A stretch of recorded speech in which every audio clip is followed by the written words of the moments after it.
हमारे चैनल को सब्सक्राइब करें और बेल आइकन दबाएं। कैसे लग रहा है मेरा नया लुक? पता है मैं बोर हो गई थी। ये बहुत अच्छा लग रहा है। तो इस बात पे सेल्फी तो बनती है ना? क्यों नहीं, जल्दी से।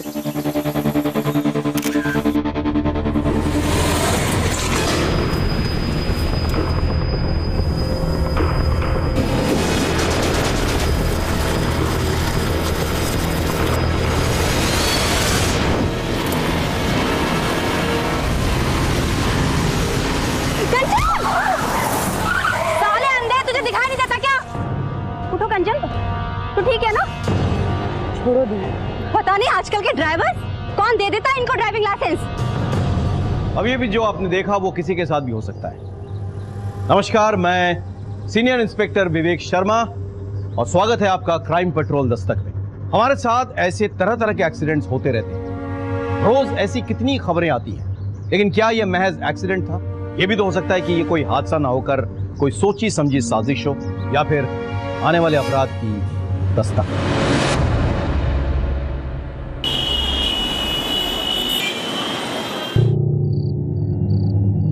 कब आओगे? अरे कानपुर तो जा रहा हूँ मैं, 3 दिन में वापस आ जाऊंगा। वो शर्ट मत रख, टाइट हो गई है। जीजू को देखो, रोज सुबह उठकर जॉगिंग करने के लिए जाते हैं।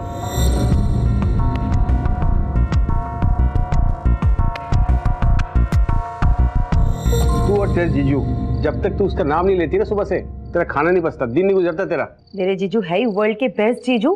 कितना हार्ड वर्क करते हैं वो। हाँ, ये बात तूने सही कहा।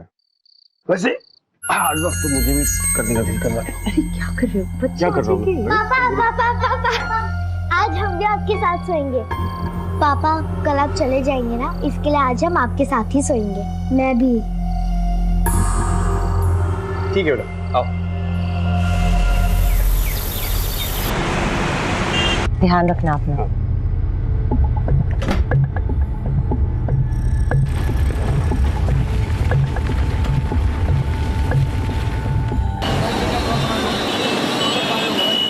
टेस्टी थे ना गोलगप्पे?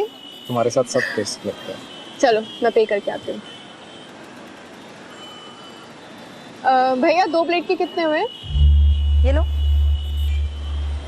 Thank you. मम्मी, उधर देखो मौसा जी की कार।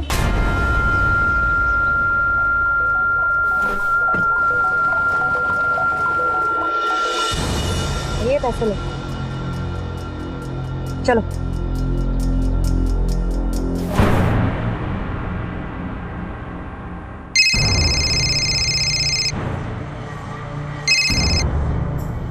हाँ सुनीता, बोल। कंचन, हम लोग सनशाइन कैफे में बैठे हैं, जल्दी आ जा। चल ठीक है, मैं आती हूँ। आ रही है।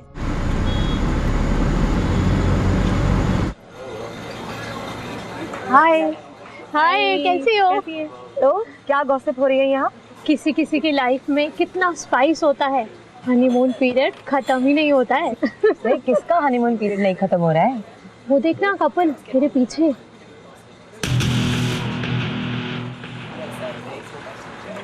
जीजू? वो तेरी दी जीजू है क्या? नहीं नहीं, वो पीछे से देखने में मुझे ऐसा लगा मेरे जीजू हैं। कोई और है। ओके, अच्छा सुनो, मैं चलती हूँ। मुझे बच्चों को ना पिक करना है ट्यूशन। अरे अभी तो आई हो, क्या बैठ रहा हूँ थोड़ा सा। नहीं नहीं, लेट हो रहा है। मैं ना फिर कभी आऊंगी। हाँ अच्छा, तू चल भी ना। Bye bye.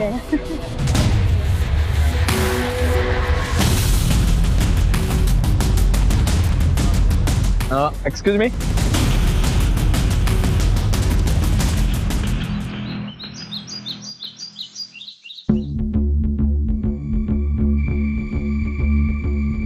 क्या कर रहे हो तुम दोनों? देखने में कि मैं कुछ जरूरी काम कर रही हूँ। मम्मी, आप क्या काम कर रही हो? आप तो बस मौसा जी को फोन लगा रही हो ना। लाइन में लगा। अरे क्या कर रही है रिया तू?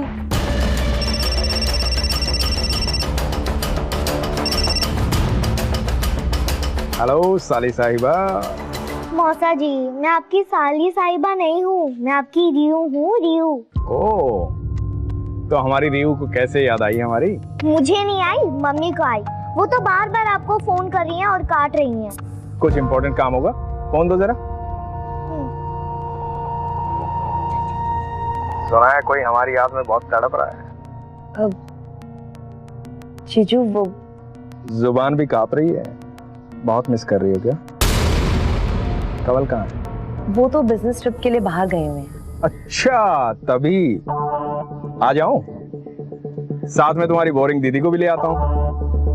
वो बच्चे संभाल लेगी और हम मस्ती करेंगे। जीजू, एक्चुअली मुझे आपसे कुछ बहुत जरूरी बात करनी थी। क्या हुआ कंचन को? आओ मैं बात करती हूँ। क्या हुआ तुझे? नहीं दीदी, कुछ नहीं, मैं बाद में बात करती हूँ। हाँ, हेलो कंचन, काट दिया? थोड़ी परेशान लग रही थी। चलो ना, चल के देखते हैं। नहीं, मुझे अर्जेंट काम है, मुझे जाना है। तू चली जा। वो मेरी बात सुनती ही कहाँ है? सारी बातें तो वो आपसे शेयर करती हैं, और वैसे भी वर्ल्ड के बेस्ट जीजू जो हो आप। अरे यार, अर्जेंट काम है मुझे, तू चली जा। अच्छा सुन, वो डिनर मत बनाना, लेट हो जाऊंगा आने में।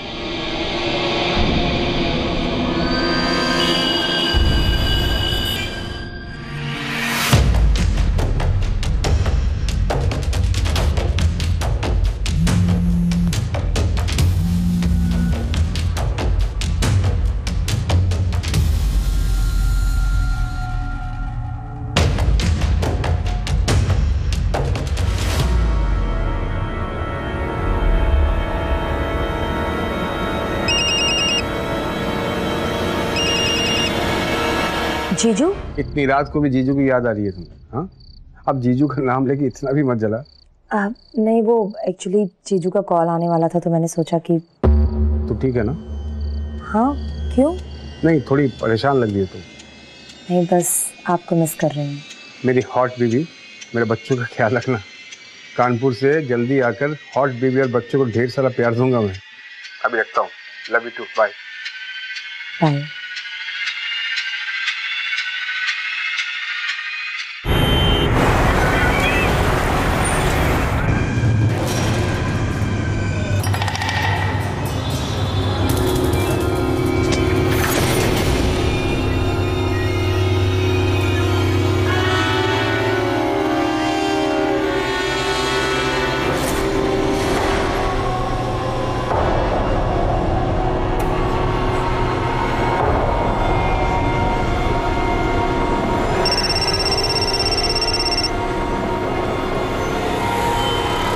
हेलो जीजू, कहाँ हैं आप? ऑफिस में।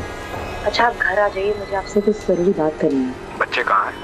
बच्चे ट्यूशन गए हुए हैं। बाय।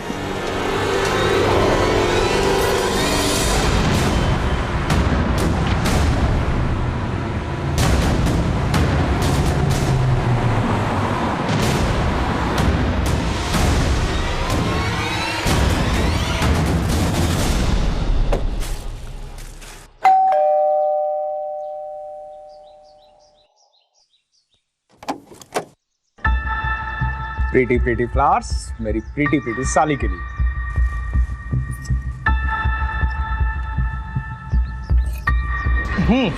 बोल। मैं चाय बना के लाती। अरे तुम्हारे हाथ की अदरक की चाय? सुनना, मैं हेल्प करता हूँ। भाई, मेरी साली और उसके हाथ की चाय, दुनिया में इन दोनों का कोई मुकाबला नहीं है। चाय पत्ती, हाँ, चाय पत्ती, चीनी, पता है तुम्हें? वो तो तुम्हारी दीदी पहले मिल गई। तुम्हारी दीदी पहले नहीं मिलती ना, तो शादी तो मैं तुमसे करता। हाँ, मिल्क। हाँ, ये रहा मिल्क, ये लो। तो ठीक तो है ना?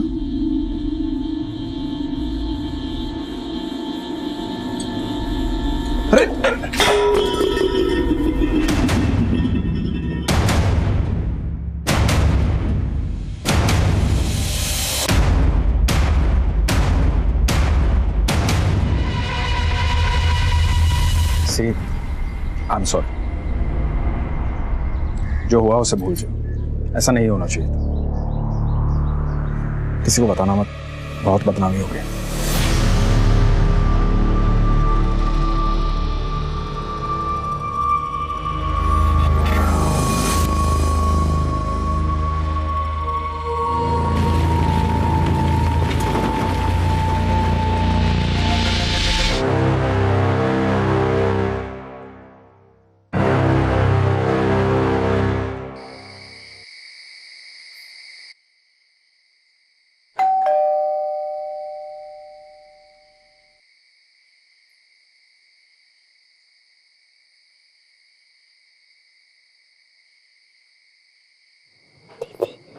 दीदी लगता है डैडी आ गए।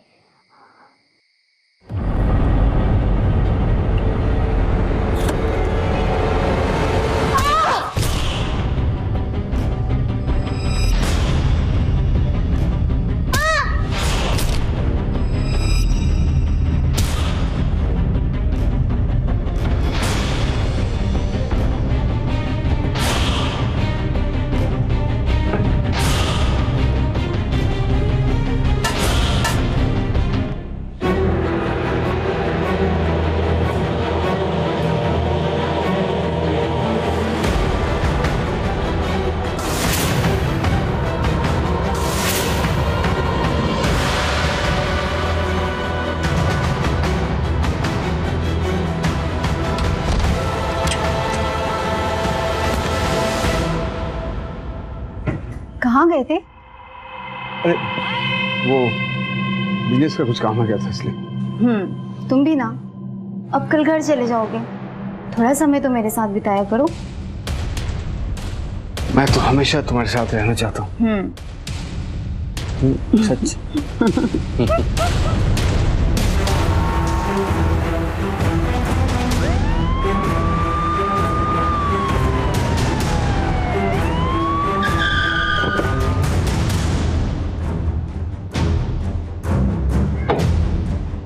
सर, एक औरत और 2 बच्चों की हत्या हुई। हस्बैंड घर पे ही है।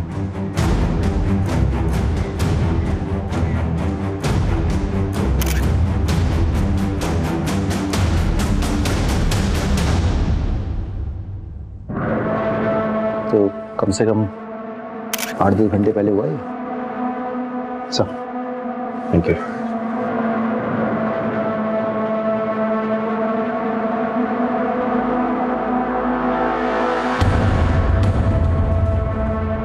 एक मिनट।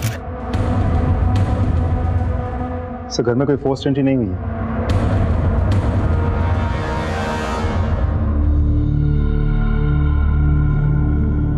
ये कब और कैसे हुआ? पता नहीं सर, मैं बाहर कानपुर गया था, घर आया देखा।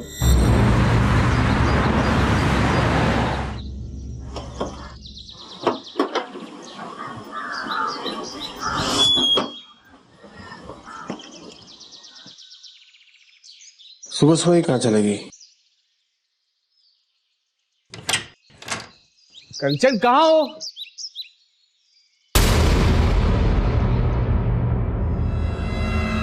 कंचन,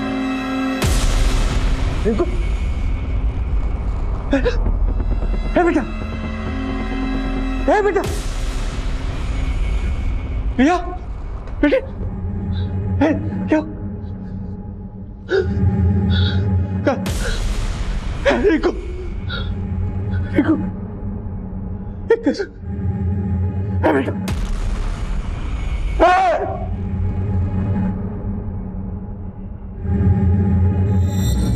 बच्ची को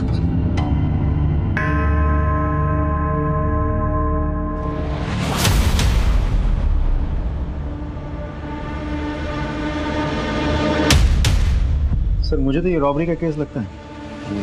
अलमारी का लॉक तोड़ा गया है, तिजोरी बिल्कुल खाली है। और ये देखिए सर, ब्लड के ट्रेसेस भी तो हैं। तुम्हें तो कह रहे थे कि कोई फोर्स एंट्री नहीं हुई है। जी सर, मैंने चेक किया था, कोई फोर्स एंट्री तो नहीं हुई थी। लेकिन सर, ऐसा भी तो हो सकता है कि कंचन ने बिना देखे दरवाज़ा खोला हो और किलर ने अंदर आते ही तुरंत उस पर अटैक किया हो।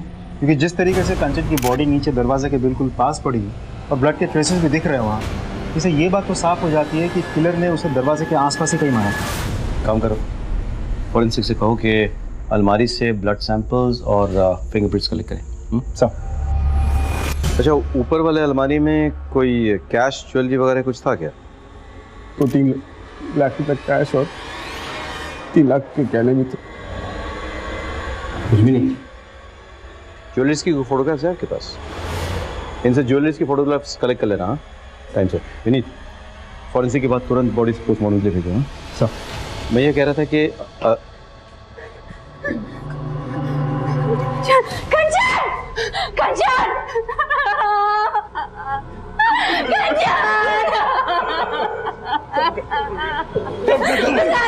Excuse me, आप लोग कौन हैं? मेरी साली है वो।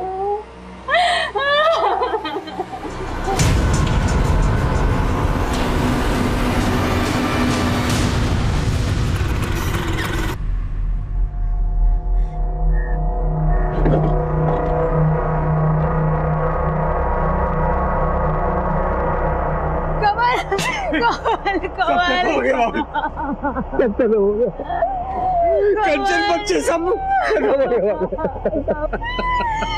मैंने तुझसे कहा था कंचन की कुंडली में दोष है, उसे अकेला मत छोड़ना।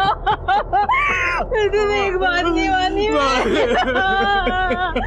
कामिनी, भाभी संभालिए अपने आप को।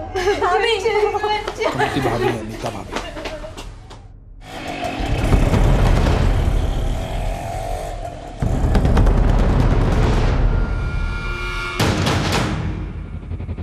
फुटेज निकालो सर। कंचन को अपराध की दस्तक मिली थी पर उसने नहीं सुनी, जान गंवा बैठी और साथ ही साथ उसके 2 मासूम बच्चे भी मारे गए। इनिशियल इंक्वायरी में हमें फैमिली में कोई प्रॉब्लम नहीं दिखी, हमें लग रहा था कि यह कोई लूटपाट का केस है। ऐसे में कुछ नए एविडेंसेस हमारे हाथ आए। सर, फॉरेंसिक और पोस्टमार्टम रिपोर्ट आ गई है। तीनों के स्कल में फ्रैक्चर है सर। सर पे किसी भारी चीज से मारा गया। सर घर में मुझे कोई सस्पिशियस फिंगरप्रिंट नहीं मिले, लेकिन हाँ सर, ये घर के बाहर की जो फुटेज है यहाँ मुझे कुछ सस्पिशियस लग रहा है। मैं आपको फुटेज दिखाता हूँ।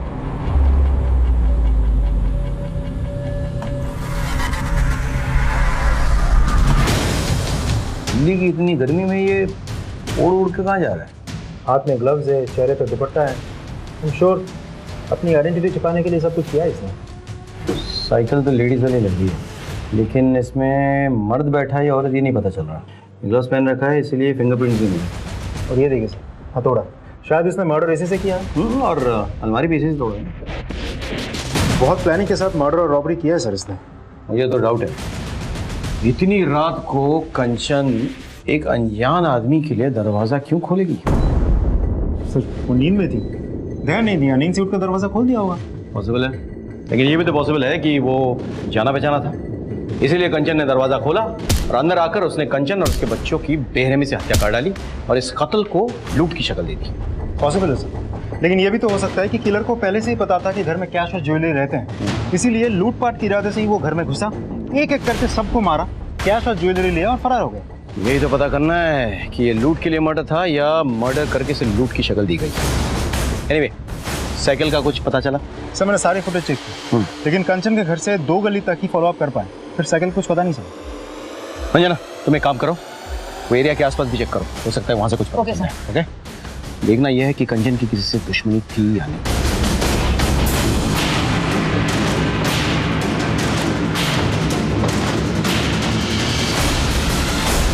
नहीं सर, कंचन की किसी से कोई दुश्मनी नहीं थी सर।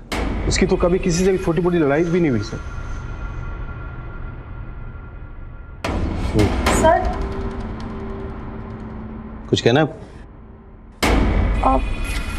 सर कुछ दिन पहले की बात है, मैं और कंचन मार्केट में थे और जब हम मार्केट से घर लौट रहे थे तो तभी एक कार बहुत तेजी से कंचन की तरफ आई।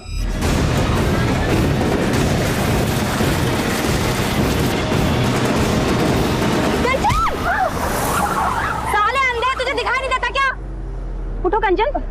सर मैंने कंचन को अपनी तरफ खींच लिया, लेकिन मुझे ऐसे लगा जैसे वो कार उसे जानबूझकर टक्कर मारना चाहती थी। ये एग्जैक्टली किस एरिया में हुआ? वसंत कुंज के एरिया में। विनीत सर, वसंत कुंज एरिया के सारे सीसीटीवी चेक करो, मुझे फुटेज चाहिए। Thank you so much.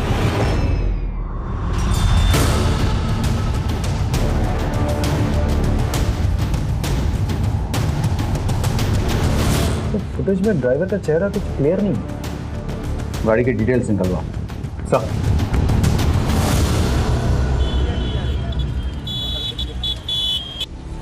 Sir हमारी टीम को एक ग्रेटर कैलाश में एक लवारिस लेडी साइकिल मिली है जो सीसीटीवी फुटेज से बिल्कुल मैच करती है।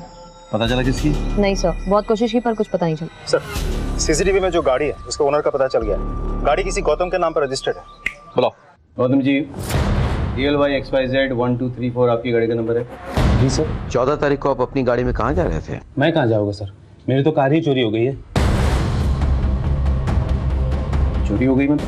हाँ साहब, मुझे ये लगा कि आप मेरे कार के बारे में बताने के लिए यहाँ बुलाए। मैंने एफआईआर दर्ज करवाई थी करोलबाग थाने में। ये देखिए उसकी रिपोर्ट।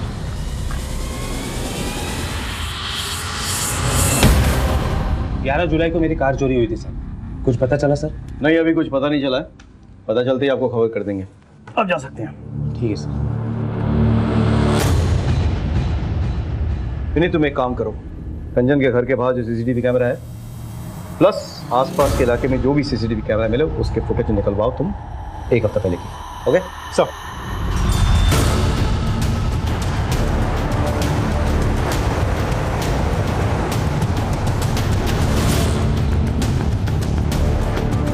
सर, मैंने कंचन के घर के बाहर की 1 हफ्ते की फुटेज निकलवाई है, कुछ दिखाना चाहता हूँ।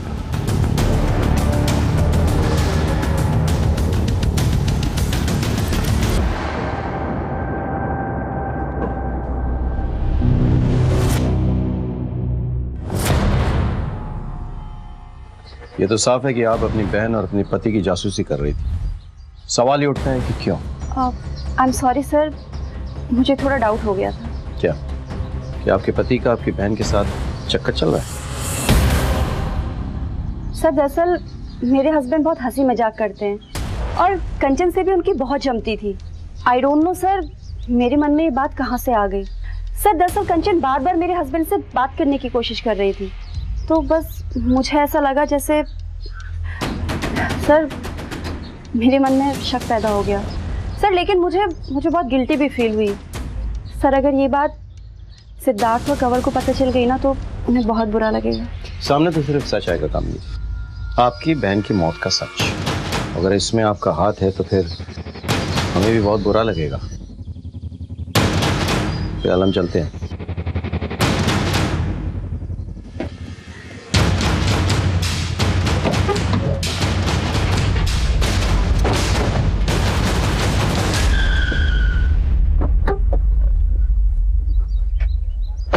हमने कामनी पर नजर रखी, उसके कॉल रिकॉर्ड्स निकलवाए, लेकिन वो क्लीन लग रही थी। और भी कई सारे लीड्स हमारे हाथ आए, लेकिन उससे कोई फायदा नहीं हुआ। सारे रास्ते कहीं ना कहीं जाकर बंद हो रहे थे।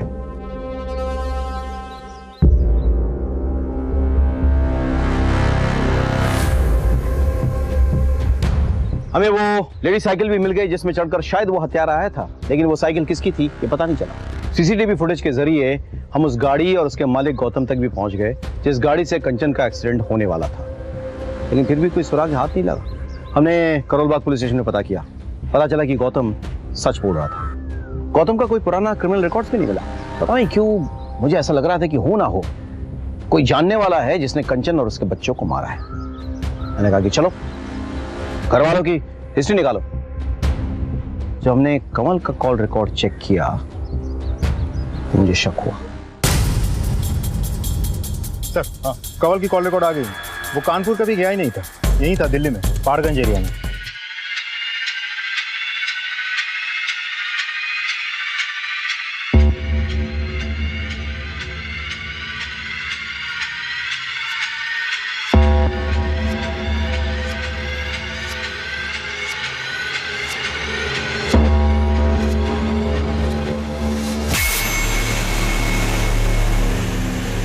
पहाड़गंज वहाँ तो बहुत सारे होटल्स हैं।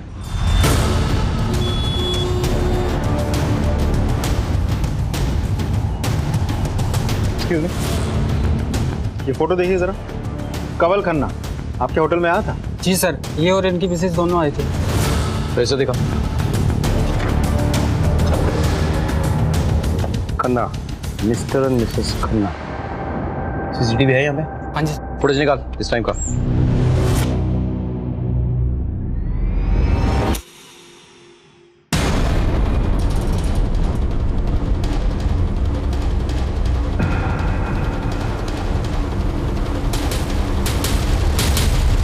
सर ये तो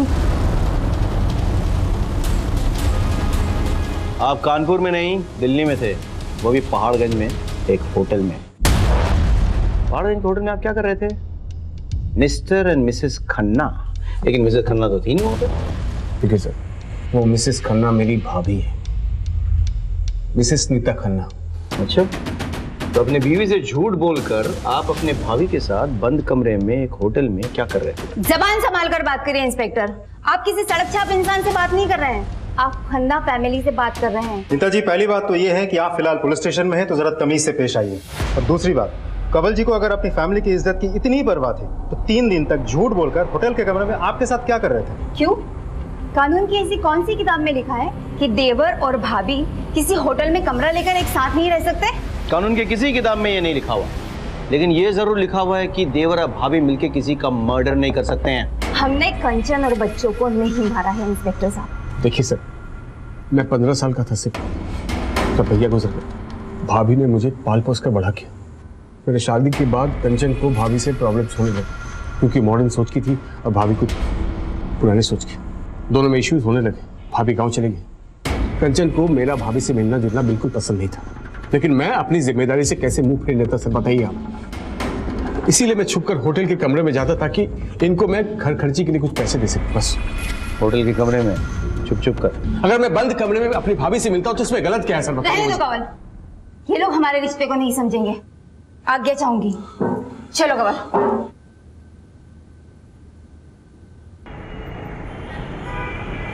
सोने की जरूरी मीटिंग है, आने में देर हो जाएगी, खाना खा लेना। आज जाना जरूरी है क्या? मुझे कुछ अच्छा नहीं लग रहा, प्लीज रुक जाओ। जाना जरूरी नहीं होता तो जाता नहीं। तो एक काम कर, कंवल और नीता भाभी के पास चले जा, उन्हें भी अच्छा लगेगा। कंवल भाई साहब भी बहुत परेशान हैं। एक ही रात में सब कुछ खत्म हो गया। पता नहीं कैसे मैनेज कर रहे होंगे वो। आप एक काम कीजिए, मुझे वहाँ छोड़ दीजिए और रात को मुझे वहाँ से पिकअप कर लेना। गाड़ी निकालता हूँ, तो तैयार हो जाओ। ठीक।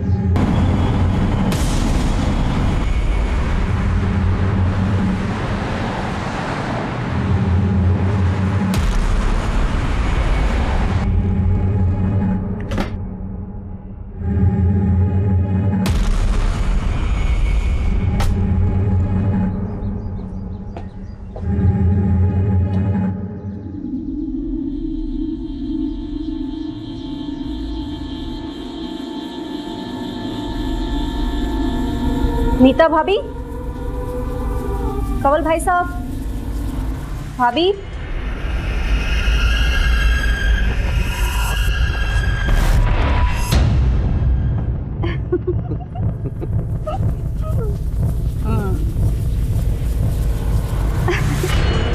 क्यों बार बार फोन कर रही थी? कितनी बार कहा था फोन मत कर? घर में इतना बड़ा कांड हुआ है, थोड़े दिन के लिए भूल जा मुझे। फोन मत करना प्लीज। कामनी को इस समय में नहीं छोड़ सकता मैं। छोड़ो, ये क्या है?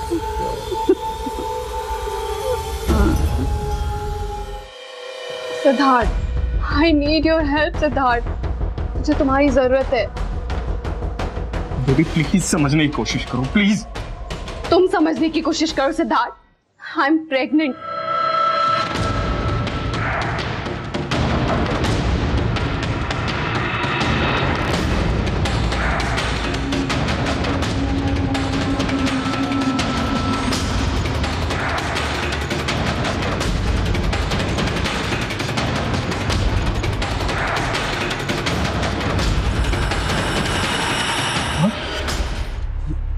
ये कब हुआ?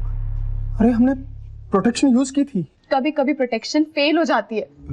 बेबी मैंने तुम्हें बताया था हमारा कोई फ्यूचर नहीं है। और देखो मैंने बताया था मैं शादीशुदा हूँ। ये सब बताने की जरूरत नहीं है। अरे मैं नहीं बोल रही हूँ कि तुम मुझसे शादी करो या मेरे बच्चे को अडॉप्ट करो। मैं खुद इस बच्चे को नहीं अपनाना चाहती हूँ। मैं अपना करियर स्पॉइल नहीं करना चाहती इस बच्चे के लिए। मैं सिर्फ इतना चाहती हूँ कि तुम मेरे साथ हॉस्पिटल चलो। अगर मैं अकेले जाऊंगी ना सिद्धार्थ, तो ये मेरे लिए बहुत बड़ी एम्बैरेसमेंट होगी। मैं बस तुमसे रिक्वेस्ट कर रही हूँ, बस एक बार ये अबॉर्शन हो जाए ना, उसके बाद देखते हैं हमारे रिलेशनशिप का क्या करना है।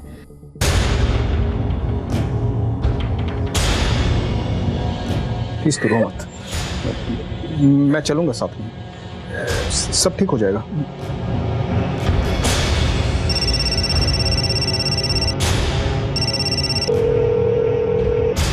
ये सिद्धार्थ फोन क्यों नहीं उठा रहे? सिद्धार्थ, मेरी इस हालत में भी तुम्हें तुम्हारी वाइफ की पड़ी हुई है ना, सिद्धार्थ तुम्हें मेरी कोई फिक्र नहीं है। ऐसा नहीं है बेबी, प्लीज ऐसा नहीं है। फोन उठाओ प्लीज।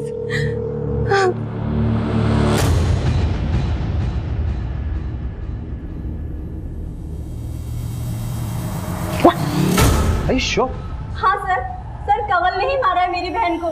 अभी मेरी बहन की चिता ठंडी भी नहीं हुई थी और उसका पति अपनी भाभी के साथ। आपके पास कोई प्रूफ है? हाँ सर है, ये देखिए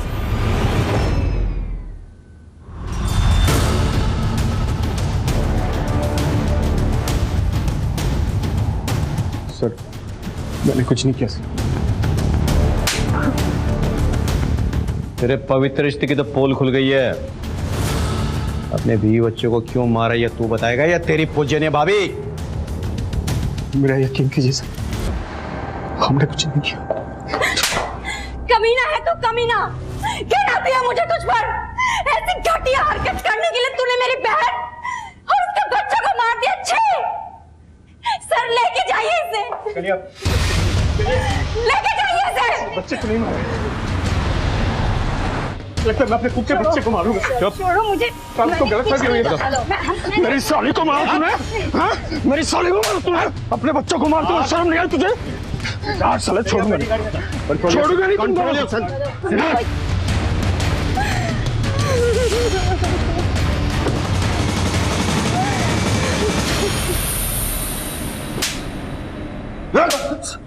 तब तक मारूंगा जब तक सच नहीं बोलेगा।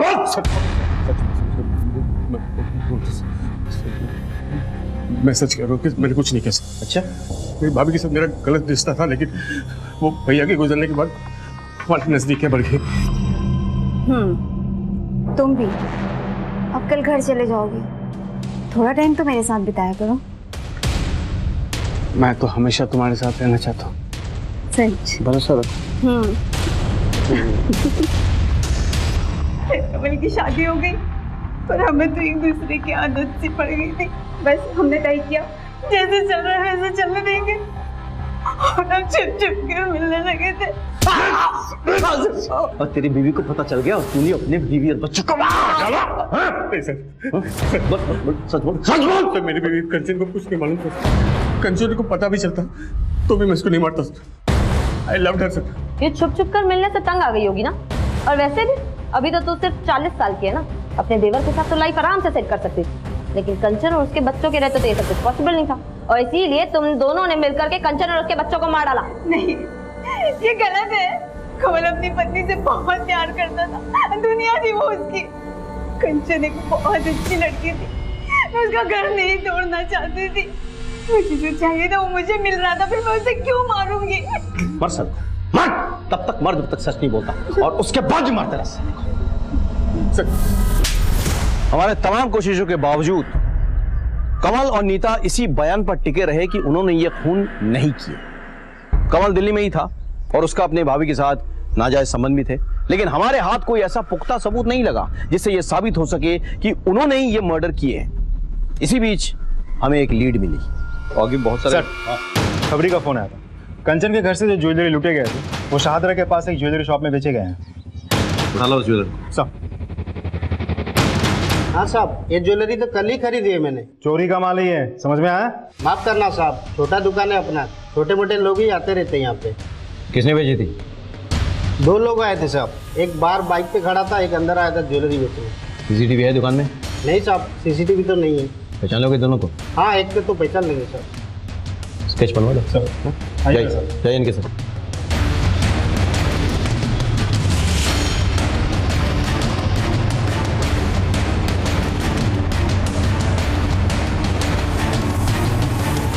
सर, स्केच बन गया।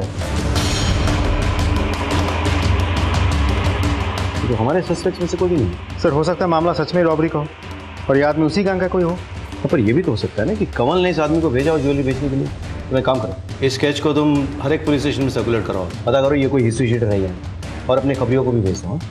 मुझे ये आदमी किसी भी हालत में चाहिए। सेकेंडली, कमल और नीता तो अपने साथी को जानते होंगे, तो उनको बुलाओ।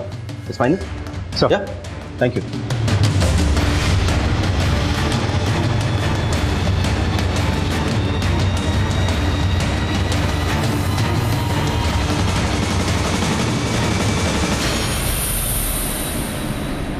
इसे पहचानते हो?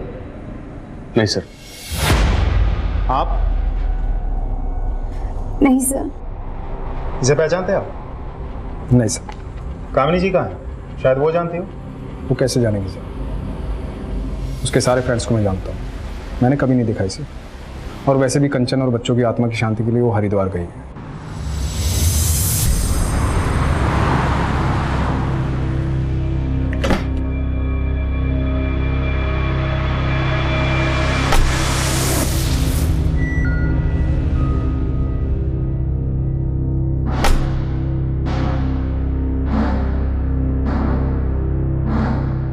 डॉक्टर, मुझे इसका ऑपरेशन करवाना है। हम दोनों बच्चा नहीं चाहते थे। ये आपकी पत्नी है?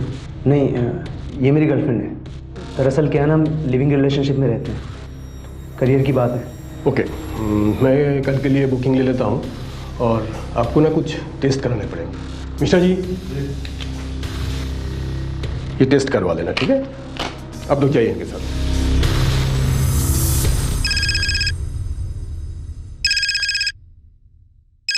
हेलो।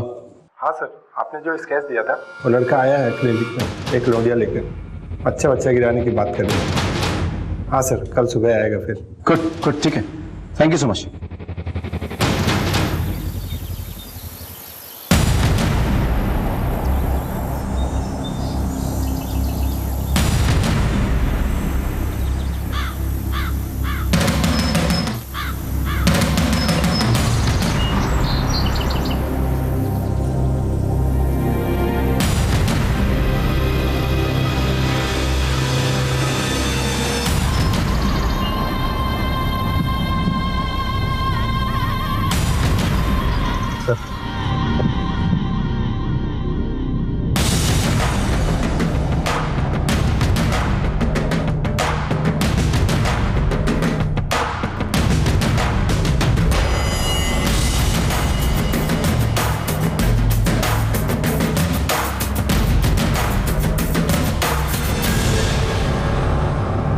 एक्सक्यूज मी,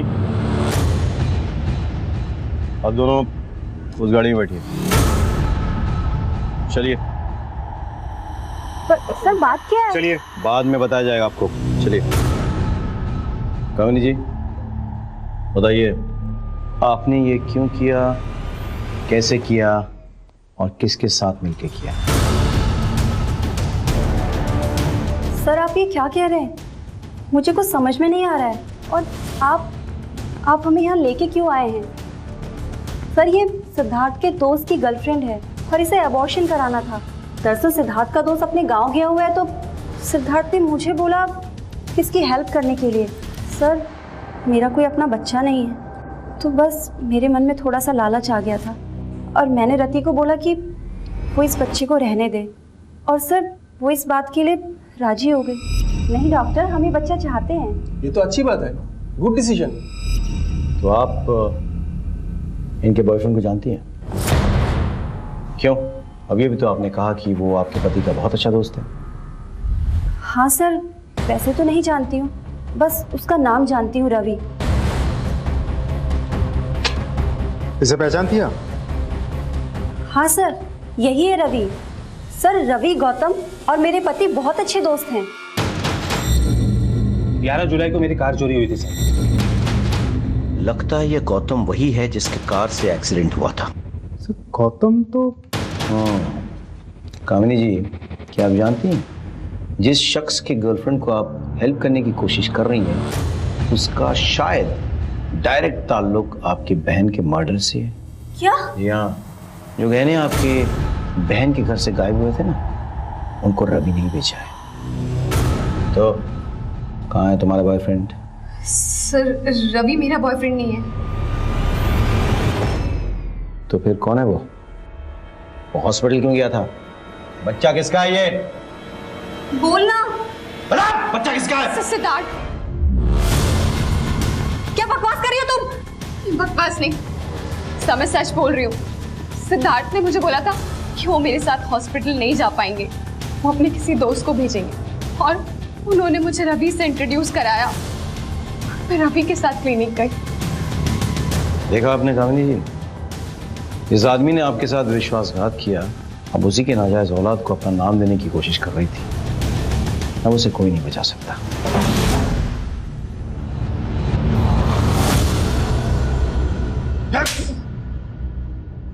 चल। सर, कंचन को मेरे और रति के बारे में पता चल गया।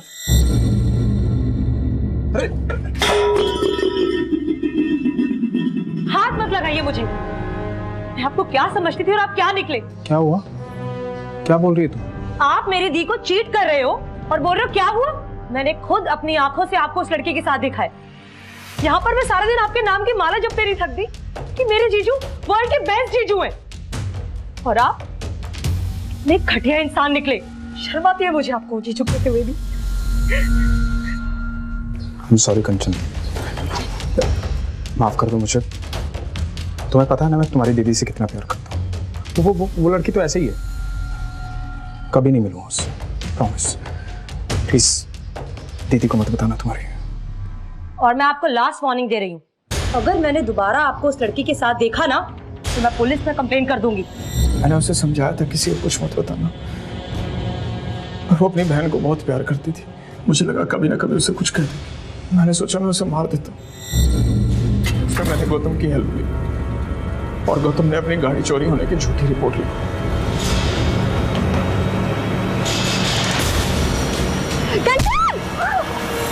वो बच गई थी सर। मेरी टेंशन और बढ़ गई थी। मुझे लगा कि मुझे खुद उसे मारना होगा। मैंने अपनी बीवी कामनी के कपड़े पहने और मैंने रास्ते से लेडीज साइकिल उठाई और फिर मैं कंचन के घर गया।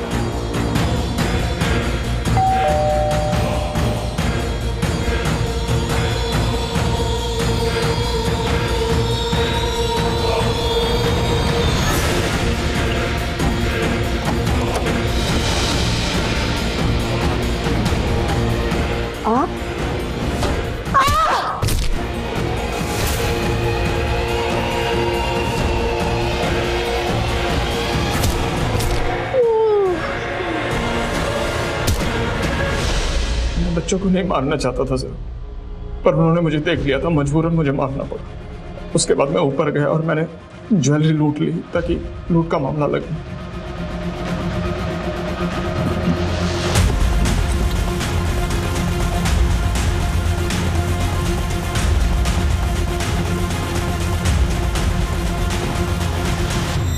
मैंने सारी ज्वेलरी गौतम और रवि को दे दी और मैंने उन्हें कहा था कि इसे बेचना मत, पर वो साले कमीने। वो कमीना है? कमीना तूने उस औरत को मारा जो तुझे इतना मानती थी, इतना भरोसा करती थी, और सिर्फ उस औरत को नहीं, तूने उसके 2 मासूम बच्चों को मार डाला। तुझे तो जो सजा मिले वो भी कम है। तेरे जैसे लोगों के कारण अपनों पर से भरोसा उठ जाता है। विश्वासघात बाहर से नहीं आते हैं, तेरे जैसे घर में पैदा होते हैं।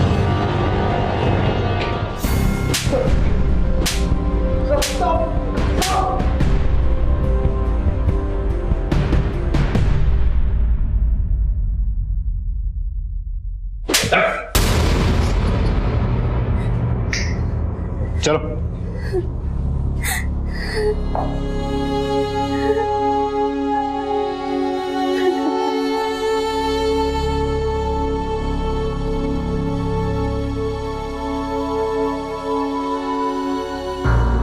कंचन को अपराध से पहले बार बार दस्तक मिली।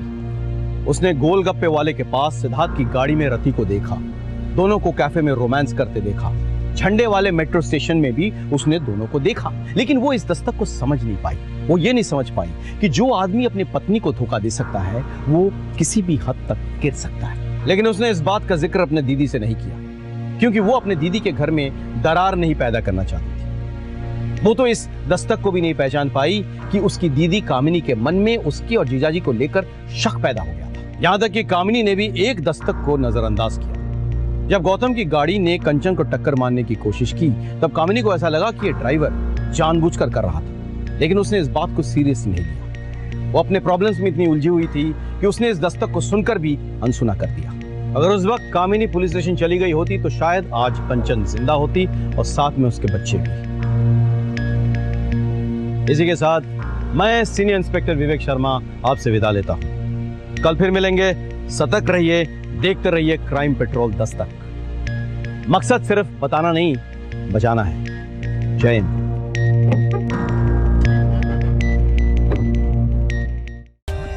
For more updates, subscribe to our channel, click the show links and enjoy watching the videos.